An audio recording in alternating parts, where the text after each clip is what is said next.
الحمدللہ ہمیں اس بات کا فخر ہے کہ ہم ہی اسلام کا تعارف ہیں اور ہم ہی اسلام کا تعارف پیش کر سکتے ہیں۔ الحمدللہ ہم نے ہی اسلام کی حمایت کی ہے، ہم نے ہی اسلام کو بچایا ہے اور ہم ہی اسلام کے وارث۔ جس ملک میں ہم رہتے ہیں اس ملک میں بھی یہی تاریخ ہوئی ہے، بنایا یہ ملک ہم نے اور اس کے وارث بن بیٹھے کوئی اور۔ اسلام کو جاننا، اسلام کو پہچاننا، اسلام کی شناخت انتہائی عام ہے، اور اس سلسلے میں ہم نے یہ عرض کیا کہ ایک فترہ کا زمانہ ہے۔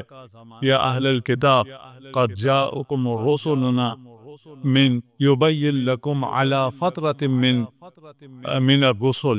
ایک وقفے کے بعد رسول خدا تشریف لائے، لیکن وہ وقفہ آیا 600 سال کا تھا کہ حضرت عیسیٰ کے بعد سے کوئی اور رسول، کوئی نبی، کوئی حجت، کوئی نذیر، کوئی بشیر کسی امت میں نہ ہو۔ آیا یہ ممکن ہے؟ کہ قرآن اس بارے میں کیا کہتا ہے؟ وَإِن مِّنْ أُمَّةٍ إِلَّا خَلَا فِيهَا النَّذِيرُ۔ قرآن کہہ رہا ہے کہ کوئی امت ایسی نہیں ہے جس میں نذیر نہ ہو۔ قرآن کہتا ہے لَقَدْ بَعَثْنَا فِي كُلِّ أُمَّةٍ رَسُولًا۔ کوئی امت ایسی نہیں ہے جس کا رسول نہ ہو۔ آج ہم امت محمد، ہم خاتم الانبیاء کی امت ہیں، ہمارا رسول محمد مصطفیٰ صلی اللہ علیہ محمد، اور جو کہتے ہیں کہ یا محمد نہ کہو، یا علی نہ کہو، یا رسول اللہ نہ کہو، اس لیے وہ مر گئے ہیں، وہ اس دنیا سے چلے گئے ہیں۔ اب آپ انہیں پکار نہیں سکتے، ان کا اس وقت کوئی رسول بھی نہیں ہے۔ قرآن کہہ رہا ہے کہ لَقَدْ بَعَثْنَا فِي كُلِّ أُمَّةٍ رَسُولًا، ابھی بھی رسول ہونا چاہیے۔ ہمارا رسول ابھی محمد مصطفیٰ ہے، اسی لیے ہم نبی کو بھی پکارتے ہیں، نبی کے وصی کو بھی پکارتے ہیں۔ ہم یا رسول اللہ کہہ سکتے ہیں، اس لیے کہ ہم رسول کی امت ہیں۔ بغیر رسول کے، بغیر نذیر کے، بغیر حجت کے یہ زمین قائم رہ سکتی ہی نہیں ہے۔ روایت میں طرفۃ عین، پلک جھپکنے کے لیے بھی اگر حجت نہ ہو تو یہ زمین دھس جائے گی۔ لا تخلو الارض من حجت اللہ اما ظاہر مشہور او خائف مستور۔ حدیث ہے، حجت خدا ہوگی زمین پر، یا ظاہر ہوگی یا پنہا ہوگی، مخفی ہوگی، لیکن بغیر حجت خدا کی یہ زمین نہیں ہو سکتی ہے۔ اب سوال ہے مسلمانوں سے، یہ پرانی حقیقت ہے، اس 600 سال میں کون تھا نذیر، کون تھا حجت، کون تھا نبی، کون تھا رسول؟ تعبیر آپ جو مرضی کا، کس کے پاس اس سوال کا جواب ہے؟ اس قرآنی سوال کا جواب ہے کہ کوئی امت بغیر نبی کے، بغیر رسول کے، بغیر حجت کے، بغیر نذیر کے، بغیر بشیر کے نہیں ہو سکتی ہے۔ تو 600 سال نہ کوئی رسول ہو، نہ کوئی ولی ہو، نہ کوئی حجت ہو، یہ کیسے ممکن ہے؟ اس کا جواب ہونا چاہیے۔ اس کا جواب صرف مکتب اہل بیت ہوگا۔ یہ قرآنی کا سوال ہے، دین کا سوال ہے، اس کا سوال کا جواب جس کے پاس ہے اسی کے پاس دین ہے۔ ہم نے کل عرض کیا کہ حضرت ابراہیم جو کہ امام تھے، جو کہ رسول تھے، جو کہ اولو العزم پیغمبر تھے، اور انہی کی نسل سے نبوت کا، رسالت کا سلسلہ آگے چلا، اور 2 اسٹریم تھی، ایک بنی اسرائیل، ایک بنی اسماعیل، اور بنی اسرائیل کے انبیاء بنی اسرائیل کے لیے، اسحاق اور یعقوب کی اولاد میں سے جو انبیاء آئے ہیں وہ بنی اسرائیل کے لیے ہیں۔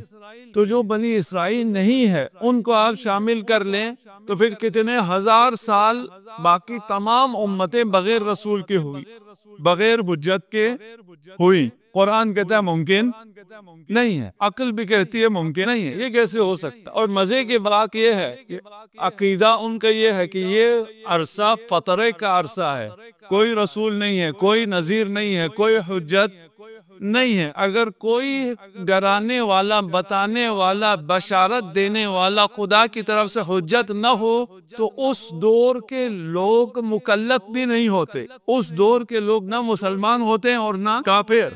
اگر کوئی ایسا دور ہو جس دور میں نبی نہ ہو، لوگ ہوں، پیغام نہ ہو، لوگ ہوں، وحی نہ ہو، انسان بستے ہوں، تو وہ انسان کافر نہیں ہو سکتے۔ اب یہ کنٹرڈکشن دیکھیے، اس دور میں جو لوگ ہیں، اور وہ بھی کون سے لوگ؟ آباء نبی، ان کی تکفیر بھی کرتے ہیں اور کہتے ہیں زمانہ زمانہ خطرہ ہے، جس تک بات پہنچ گئی۔ اب اس کو میں زیادہ نہیں کھول سکتا، زمانہ زمانہ خطرہ ہے ان کے مقول، یعنی نہ کوئی نبی نہ کوئی حجت، تو اس زمانے کے لوگ کافر نہیں ہو سکتے۔ مسلمان اور کافر کہنا صحیح نہیں ہے، اور وہ آباء نبی کو کیا کہ اعوذ باللہ کہتے ہیں وہ کافر ہے۔ ایک صحابی آیا رسول خدا کے پاس، آگے پوچھا میرے باپ کا کیا بنے گا؟ میرا باپ کہاں ہے؟ کہا تیرا باپ جہنم میں۔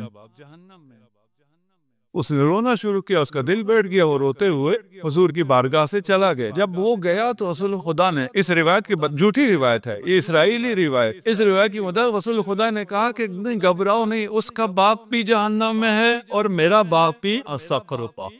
بھئی اگر آپ فترہ مانتے ہیں تو یہ باتیں جھوٹ ہیں، اگر آپ یہ باتیں مانتے ہیں تو فترہ جھوٹ ہے، یہ دونوں باتیں جمع نہیں ہو سکتی۔ ہم کہتے ہیں کہ بنی اسرائیل کے علاوہ بنی اسماعیل میں بھی نبوت کا سلسلہ چلا ہے، لیکن اس نبوت کا سارا کام کیا تھا؟ خاتمیت کی مسند کو تیار کرنا۔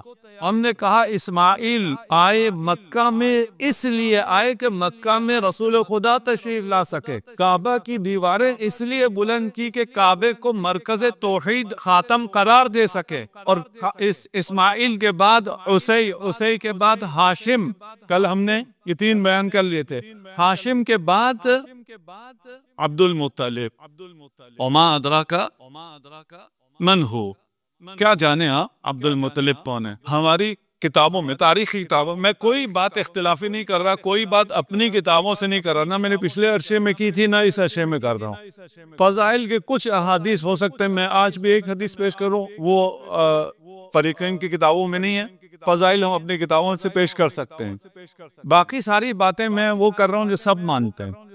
حضرت عبد المطلب کے بارے میں سب مانتے ہیں، تاریخ میں ہے، متواتر ہم تک پہنچا ہے کہ آپ رؤیا صادقہ آپ کا وحی سے اتصال تھا، آپ کو ڈیوائن گائیڈنس ملتی تھی، یہ حضرت عبد المطلب کے بارے میں واضح ہے، آشکار ہے۔ ہم نے جیسے کہا یہ تمام اجداد نبی کی آمد کی تیاری کر رہے ہیں، جیسے آپ کے آنے سے پہلے یہ والنٹیئر اس پنڈال کو سجاتے ہیں، اس چوک کو آمادہ کرتے ہیں، تو وہ سب کیا کر رہے ہوتے ہیں؟ وہ سب آپ کے آنے کے لیے کام کر رہے ہوتے ہیں۔ وہ سب کیوں آئے ہوتے ہیں؟ اس لیے کہ آپ آئیں۔ اجداد نبی صرف اس لیے آئے کہ نبی آ سکیں، اور اس کی تیاری کی۔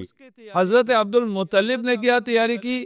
وہ زمزم جو کہ بند ہو گیا تھا اسے زندہ کیا۔ جو آپ زمزم ابھی پیتے ہیں یہ حضرت عبد المطلب کی سبیل، آپ سبیل لگاتے ہیں پانی کی اور ہے، عبد المطلب سبیل لگائیں تو ہو اور ہے، قیامت تک چلے گی یہ سبیل۔ اور سبیل کو نہ ماننے والے بھی وہ پانی ہر جگہ سبیل کی طرح رکھتے ہیں، تلوار پر جو محمد و آل محمد۔ یہ باتیں میں متفق علیہ کر رہا ہوں۔ یہ جو زمزم کو انہوں نے بنایا اور کشف کیا، کسے پتا تھا یہاں پانی ہے؟ کہا ان پر وحی ہوئی، انہوں نے سچے خواب دیکھنا شروع کیے جس میں ان کو کہا گیا کہ یہاں پانی ہے اور اس پانی کو دوبارہ بحال کرو۔ یہ حضرت عبد المطلب ہیں، یہ جد رسول ہیں۔ حادثہ فیل آپ کو معلوم ہے کہ جب وہ ابرہہ نے حملہ کیا اور جو ایمان تھا، توکل تھا، کعبے کو چھوڑ کر ابرہہ نے جب کہا مجھے میرے، حضرت عبد المطلب نے فرمایا کہ مجھے میرے اونٹ دو، تو ابرہہ نے کہا کعبے کی کون حفاظت کرے گا؟ للکعبۃ رب یحمیھا، کعبے کا رب ہے، کعبے کا رب ہے۔ اتنا ایمان اگر کسی کا آج کسی کا اتنا ایمان ہو جو عبد المطلب کا ہو، عبد المطلب کا ایمان، عبد المطلب ایمان دینے والا ہے، معرفت رکھتے ہیں، معرفت دلا رہے ہیں۔ عبد المطلب بتا رہے ہیں کہ یہ بچہ عام بچہ نہیں ہے، یہ اس نے تیار ہونا ہے۔ رسول خدا کے آنے سے پہلے کہ یہ اہتمام، آنے کے بعد جس طرح پرورش کی، کیونکہ حضرت عبداللہ کا انتقال ہو گیا تھا، شہادت ہو گئی تھی۔ اس بات کو ہم نے ایک پوڈ کاسٹ سے بیان کیا، میں یہاں اس تفصیل میں نہیں جاتا، اگرچہ ہمارے عشرے سے مناسبت کرتی ہے، اس کو اسی پہ رکھتا ہوں، جسے چاہیے وہاں تفصیل سے دیکھ لے کہ جب یہود کو پتا چلا کہ نبوت خاتمیت کی بنی اسرائیل میں نہیں ہے، بنی ہاشم میں ہے، خدا کا منصوبہ یہ ہے کہ یہ نبوت بنی ہاشم میں آئے، یہ بنی اسرائیل میں نہیں ہے، اس دن سے انہوں نے اسلام کے خلاف سازشیں کرنا شروع کی۔ پہلی سازش انہوں نے جو کی، ہاشم کو شہید کیا، حضرت عبداللہ کو یہود نے شہید کیا۔ ہاشم کی قبر غزہ میں ہے، غزہ آپ کو معلوم ہے، غزہ اس وقت یہودیوں کی آبادی، حضرت ہاشم وہاں تجارت کے لیے، کل میں نے کہا تھا انہوں نے مکہ کو ٹریڈ سینٹر بنایا۔ کیسے بنایا؟ انہوں نے سفر کیا، ہر جگہ گئے، یمن گئے، روم گئے، ایران گئے، اور سب جگہ سے تجارتی قافلوں کا ایک نظام بنایا۔ اس سفر کے دوران حضرت ہاشم کو یہودیوں نے غزہ میں شہید کیا، حضرت عبداللہ کو یہودیوں نے مدینہ میں شہید کیا۔ اچھا، اس پوڈ کاسٹ میں جب ہم نے یہودیوں پہ الزام لگایا تو یہودی نہیں بولے، یہودیوں کے پلے ہوئوں نے اعتراض کرنا شروع کر دیا کہ آپ ثبوت دیں کہ ہاشم کو یہودیوں نے کیسے مارا ہے، عبداللہ کو یہودیوں نے کیسے مارا ہے، آپ ثبوت دیں۔ میں کہتا ہوں آپ کو تکلیف کیوں ہو رہی ہے؟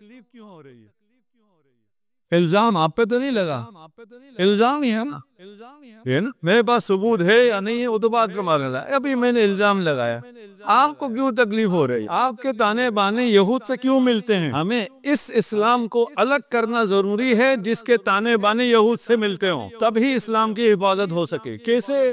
میں اب دلیل میں نہیں جاتا کہ حضرت عبداللہ کی وفات ہوئی ہے، یہ آپ کو کس نے بتایا؟